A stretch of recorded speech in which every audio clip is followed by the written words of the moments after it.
Shamshabad rural Bahadurguda గ్రామంలో రైతులు ఆందోళనకు దిగారు. రైతుల భూములను అన్యాయంగా లీకుంటే ఊరుకునేదే లేదని పర్వతాలు ధీమం వ్యక్తం చేశారు. గత కొన్ని సంవత్సరాల నుంచి తాతల నుంచి ముత్తాతల వరకు ఈ భూమి మా పేర్లపై ఉందని, ఇప్పుడు ప్రభుత్వం వచ్చి ఇక్కడ బుల్లెట్ రైన్ అనే మెడికల్ సంస్థలకు స్థలం కావాలని హైడ్రా పేరుతో వచ్చి రైతులను భయాందోళనకు గురి చేస్తున్నారని రైతు ఆరోపించారు. ప్రభుత్వం ఈ భూమిని గుంజుకుంటే ఆత్మహత్యలు చేసుకుంటామని మీడియా ముందు రైతు పర్వతాలు దుఃఖించారు. కార్యక్రమంలో గ్రామస్తులు పెద్ద ఎత్తున పాల్గొన్నారు.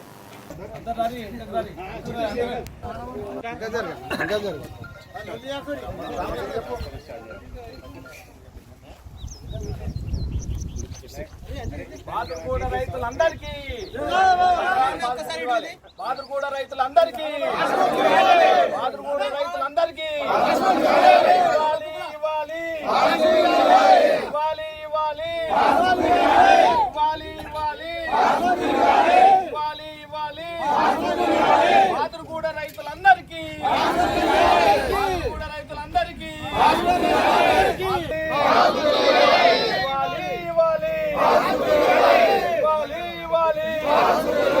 బాదుర్గూడ రైతులకు న్యాయం జరగాలి జరగాలి.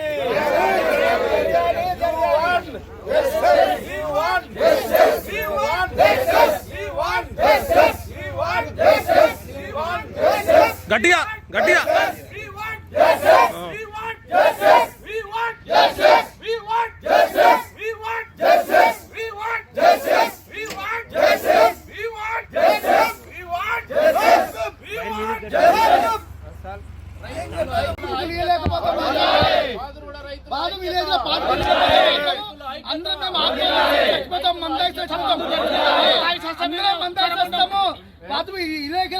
మా అందరికి ఎందుకంటే 90 ఏళ్ళని 70 సంవత్సరాల నుంచి మేము అందరం కబ్జాలు ఉన్నాం. బాధపులు ఇయ్యలే అనుకో మా ఊళ్ళో అంతా మంది తెచ్చుకొని చచ్చిపోతాం. ఎమ్మెల్యేలకు అంతా వాట్సాప్ చేస్తాం, మేము చచ్చిపోతాం. మాకు ఆధారం ఏం చేయాలి? మేము మాకు ఉండేకి ఇది ఎట్లా బతకాలి? మేము ఇదంతా మీరు గుర్తుకున్నాక మేము ఏం చేయాలి? మేము బతికేకి ఇది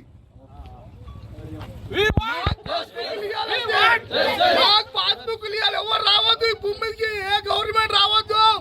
మేము 70 ఏళ్ళ నుంచి రావద్దు. మేము బతులు సార్. ఏమైందంటే తీసుకుంటాము, గవర్నమెంట్ వాళ్ళు భూమి తీసుకుంటాము అంటే మాకు ఉందే 1 ఎకరా 2 ఎకరాలు 3 ఎకరాలు ఉంది. అయితే భూమి తీసుకుంటామంటే మేము అనుకుంటే మాకు ఉన్నదే ఇది.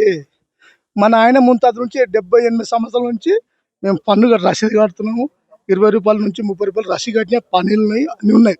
సరే అమ్ముకున్న వాళ్ళు ఉన్నారు కొంతమంది, మేము కాదంటలేము, దానికి మాకు సంబంధం లేదు అది. అయితే ఇంత చేసినా కూడా ఇప్పుడు ఏమంటారు అంటే ఆ భూమి తీసుకుంటామని నేను హైడ్రా వచ్చింది. నేను హైడ్రా బండి వస్తే సార్ మేము గరీబోళ్ళం సార్, మేము తీసుకుంటే బాగుంటుంది, మేము గరీబోళ్ళం అని మేమేమంటాం. వద్దు సార్ మేము గరీబోళ్ళము తీసుకోవచ్చు సార్, మేము గరీబోళ్ళం అని బతలాడుకుంటే ఏమంటుండ్రు, తీసుకుంటాము ఎకరకు 600 గజాలు అది ఇస్తామంటే మాకు 600 వద్దు ఏమో సార్, మేము గరీబోళ్ళం, మేము బతుకుతాం, వద్దు సార్. మేము ఇప్పుడు ఈ నియమం వచ్చింది కాదు, అది ఇంచుమించు 70 సంవత్సరాలు. నేను అప్పుడు పుట్టినప్పుడు నాకు కూడా తెలియదు, నాకు కూడా పుట్టినప్పుడు లేదు. మా నాయన పేరు కొంగర మల్లె, మా అమ్మ పేరు లక్ష్మమ్మ. అప్పుడు మా అప్పటి వరకు కూడా తెలియదు. ఇప్పుడు ఈ మధ్యలో వచ్చి తీసుకుంటామంటే ఈ జనము ఈ అంతా ఊరోళ్ళంతా ఏమైపోవాలి సార్? పూల చెట్లు పెట్టుకొని ఇంత పాలకూర వేసుకొని ఇంత కొత్తిమీర వేసుకొని బతుకురు.